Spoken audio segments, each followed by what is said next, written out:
Halo, Assalamualaikum warahmatullahi wabarakatuh. Selamat datang di channel Kuliah Teknokrat. Bersama dengan saya, Vika Trisnawati, di mata kuliah Teknik Tegangan Tinggi. Materi kita pada kesempatan ini akan membahas tentang peralatan tegangan tinggi. Adapun untuk fokus pembahasannya adalah mengenai jenis dan spesifikasi peralatan pengaman pada tegangan tinggi. Sebelum masuk ke inti materi ya, kita harus tahu dulu nih, apa yang dimaksud dengan peralatan tegangan tinggi. Jadi, peralatan tegangan tinggi adalah berbagai macam peralatan khusus yang mampu bekerja dan mempunyai daya tahan terhadap tegangan tinggi, yang dapat menahan tingginya tegangan yang akan diterapkan di peralatan tersebut. Pada tegangan tinggi, diklasifikasikan lagi menjadi beberapa tingkatan tegangan. Yang pertama ada high voltage yang berkisar di 30 kV, 66 kV, 70 kV, dan 150 kV.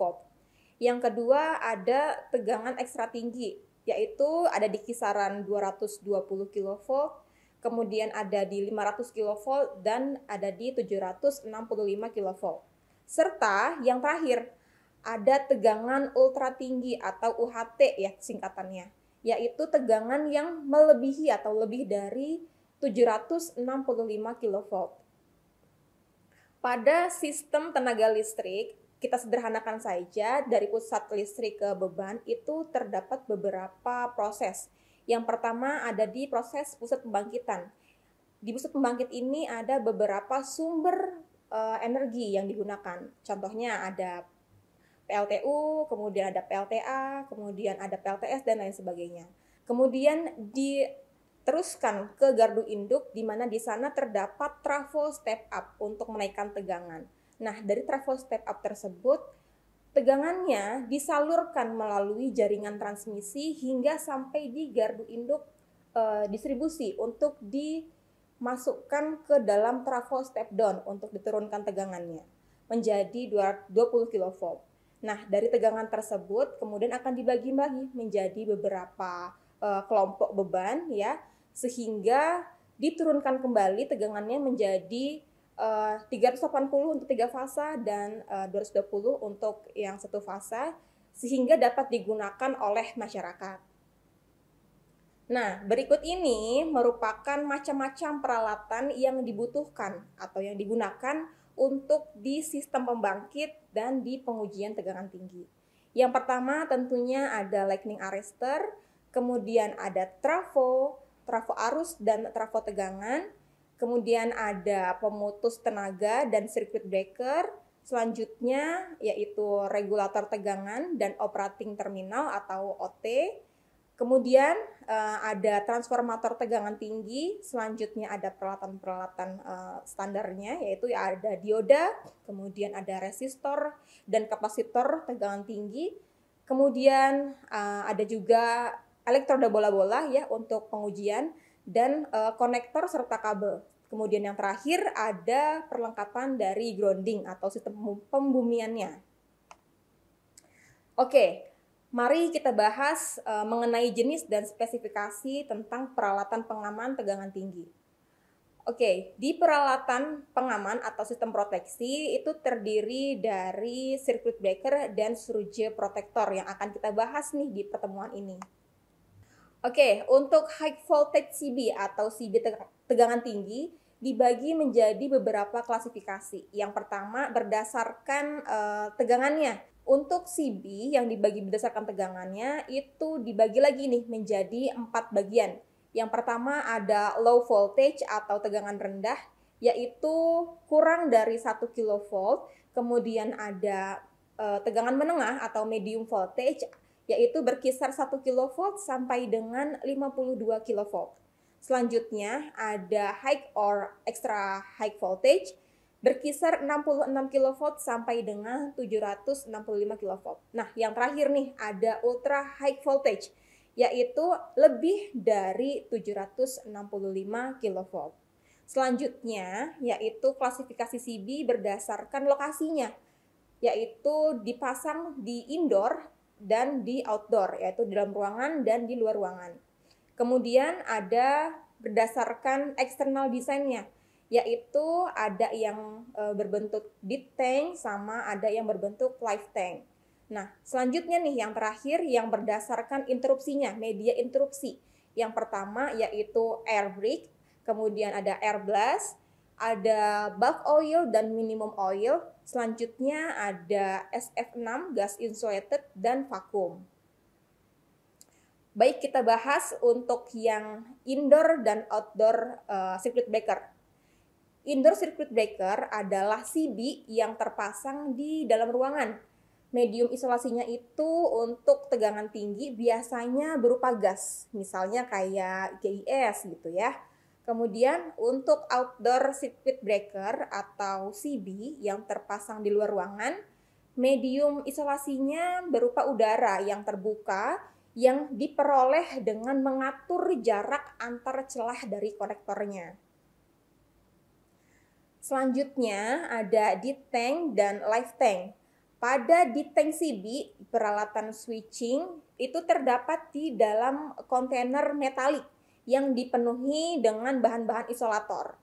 Konduktornya terhubung ke peralatan switching melalui busing yang dilengkapi dengan CT tegangan rendah. Selanjutnya yaitu ada live tank CB di mana interrupternya atau switchingnya itu terdapat di dalam busing yang sudah terisolasi. Nah, konduktornya itu terhubung ke peralatan switching melalui busing tanpa dilengkapi dengan CT.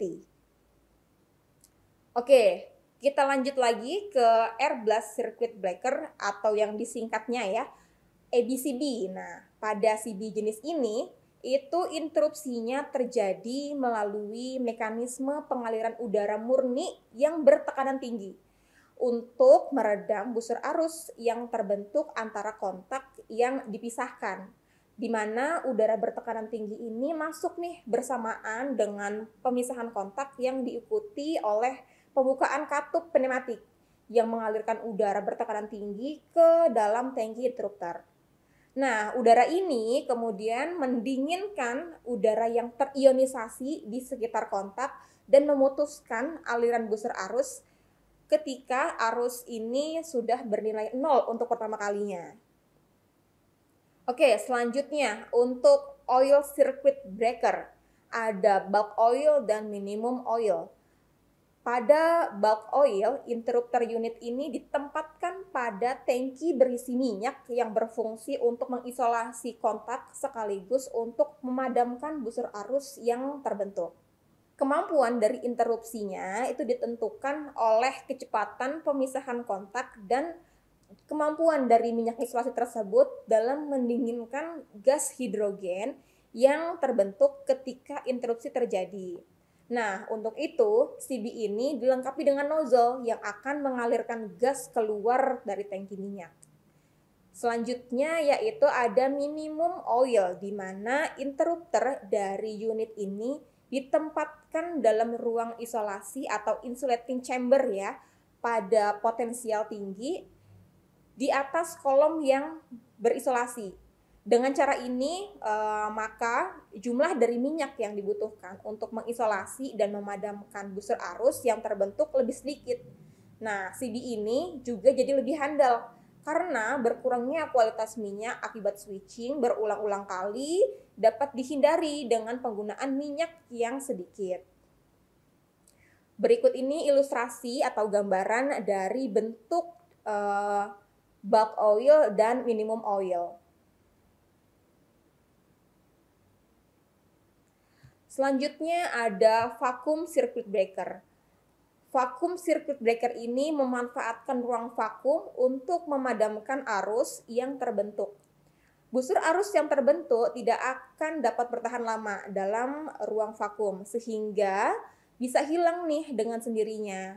Pemutusan dilakukan dengan memisahkan kontak ke dalam ruang vakum sehingga busur arus yang terbentuk ini akan mengecil dan hilang. Nah, ada proses ionisasi yang tidak akan terjadi dalam ruang vakum karena tidak ada udara di sekitar ruang tersebut. Ketika pemisahan kontak terjadi, maka panas dari arus busur ini akan sedikit mengionisasi permukaan logam kontak, sehingga mekanisme pemisahannya dibantu dengan menggunakan gaya magnet aksial pada permukaan kontak yang dihasilkan segmen spiral pada permukaan kontak ketika busur itu terjadi. Nah, pada bagian dinding vakum ini dibuat dari bahan isolator sebagian ya atau seluruhnya.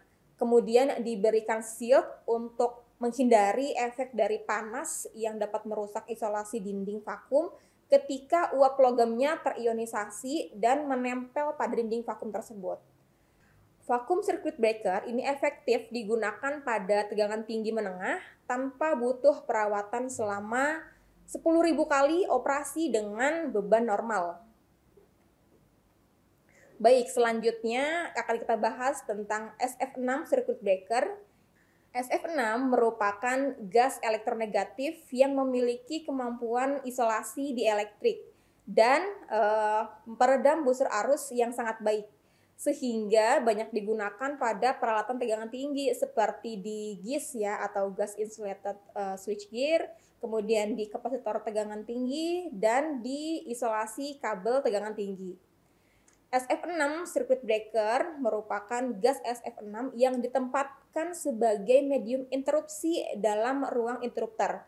Nah, gas SF6 ini yang memadamkan busur arus pada suhu 1000 derajat Celcius. Kemudian gas ini akan terdekomposisi menjadi gas SF4, gas SF2, S2, F2, S dan F yang bersifat racun ya dan dapat merusak logam pada kontak dan dinding ruang interrupter pada CB. Untuk menghindari hal ini, maka sisa dari dekomposisi SF6 ini harus segera dikeringkan dengan menggunakan campuran kalsium soda atau senyawa kimianya itu NaOH plus CaO dengan alumina aktif pada ruang interrupter. Gas SF6 juga mengalami kondensasi pada suhu 0 derajat Celcius, sehingga pada CB itu beroperasi pada kondisi ini. Dan gas SF6 biasanya juga dicampur dengan nitrogen atau diberikan pemanas khusus gitu. Oke, dari SF6 ini juga ada beberapa tipenya ya. Yang pertama ada tipe double pressure, kemudian ada self extinguisher, kemudian ada tipe puffer. Oke, selanjutnya kita akan bahas tentang surge protector atau biasa yang kita kenal sebagai arrestor. Arrestor berfungsi sebagai pengaman instalasi atau peralatan instalasi di gardu induk dari gangguan tegangan lebih akibat sambaran petir atau lightning surge maupun oleh surge hubung atau switching surge.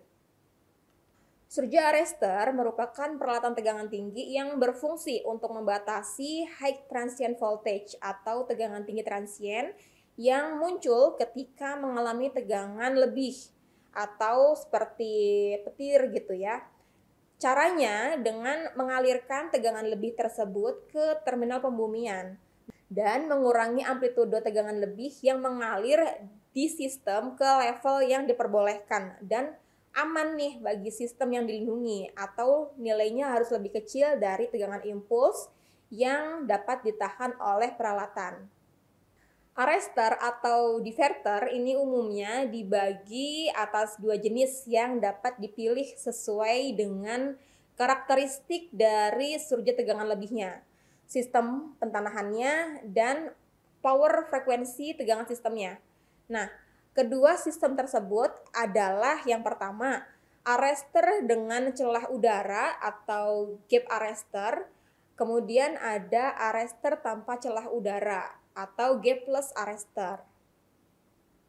Arrestor celah udara yang akan kita bahas yaitu jenisnya ekspulsi ya, di mana jenis ini menginterupsi arus yang mengalir dengan aksi ekspulsi dan membatasi amplitudo tegangan surja ke level yang diinginkan. Nah, tegangan residu yang dihasilkan ini sangat rendah, di mana celah arrestornya itu ditempatkan pada ruang semburan gas yang mengeluarkan gas ketika terjadi percikan. Nah, busur arus ini yang terbentuk di sela celah kemudian dipadamkan oleh tekanan gas yang terbentuk. Selubungnya dirancang agar ketika busur dipadamkan, tekanan gas ini bisa dilepaskan ke atmosfer. Nah, pelepasan dari gas ini mempengaruhi nih peralatan yang ada di sekitar arrester. Selubung penyemburan gas mengalami degradasi ketika beroperasi, sehingga memiliki usia pakai yang terbatas. Di mana arrester jenis ini juga dibatasi juga nih sesuai dengan rating kerjanya. Jika tegangan surja yang terjadi melebihi ratingnya, maka arrester ini akan gagal beroperasi.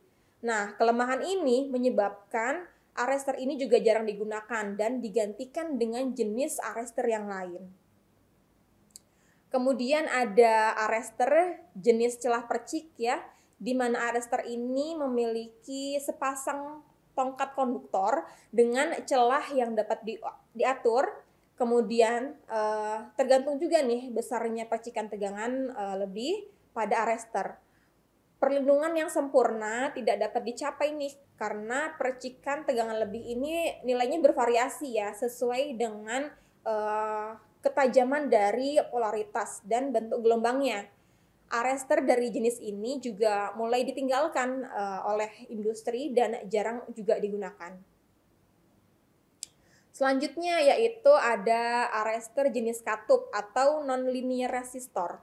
Pada jenis ini, sebuah resistor non-linear atau SIC itu ditempatkan di sela celah sehingga sistem kerjanya itu seperti katup yang disiapkan ketika arus ini mengalir. Resistansi memiliki nilai sangat rendah ketika tegangan operasi normal mendekati kondisi rangkaian terbuka. Dengan cara ini, aliran arus yang sangat besar ketika terjadi tegangan lebih dapat diinterupsi. Arrester tipe non-linear resistor umumnya terdiri dari 3 resistor non-linear yang terpasang secara serial dengan celah seperti pada gambar yang terlampir. Nah, bahan dari resistor yang digunakan dapat berupa T-rate dan metrosil. Kemudian kita bahas bagian arrester tanpa celah, di mana arrester jenis ini menggunakan ZNO atau seng oksida sebagai alternatif tahanan nonlinear. Seng oksida ini merupakan bahan semikonduktor berupa resistor keramik yang terdiri dari ZNO dan oksida logam lainnya seperti bismut, kobalt, dan antimoni, serta ada juga jenis mangan atau yang disebut sebagai metal oksida. Nah, arrester jenis ini tidak mempunyai celah dan mempunyai kapabilitas penyerapan energi yang sangat tinggi. Celah dari arrester ini digantikan dengan tumpukan piringan seng oksida seperti pada gambar terlampir. Baik, kesimpulan dari materi kita pada hari ini, kita sudah membahas tentang circuit breaker dan arrester, di mana circuit breaker ini berfungsi sebagai alat pemutus aliran listrik secara otomatis dalam kondisi gangguan, sehingga melindungi sistem tenaga listrik dari kerusakan yang lebih besar lagi. Sementara itu, untuk di bagian arrester atau surge protector, memiliki peran penting dalam melindungi instalasi listrik dari tegangan lebih yang disebabkan oleh sambaran petir atau surja hubung. Keduanya merupakan komponen yang penting nih dalam menjaga keandalan dan keselamatan sistem tenaga listrik tegangan tinggi. Oke, baiklah, itu dia tadi materi pembelajaran kita pada hari ini. Kita sudah membahas 2 hal penting tentang peralatan pengaman tegangan tinggi, yaitu CB dan surge protector atau arrester. Demikianlah materi yang bisa saya sampaikan, semoga bermanfaat bagi kita semua. Ingat, jangan lupa klik like dan subscribe. Wassalamualaikum warahmatullahi wabarakatuh and see you.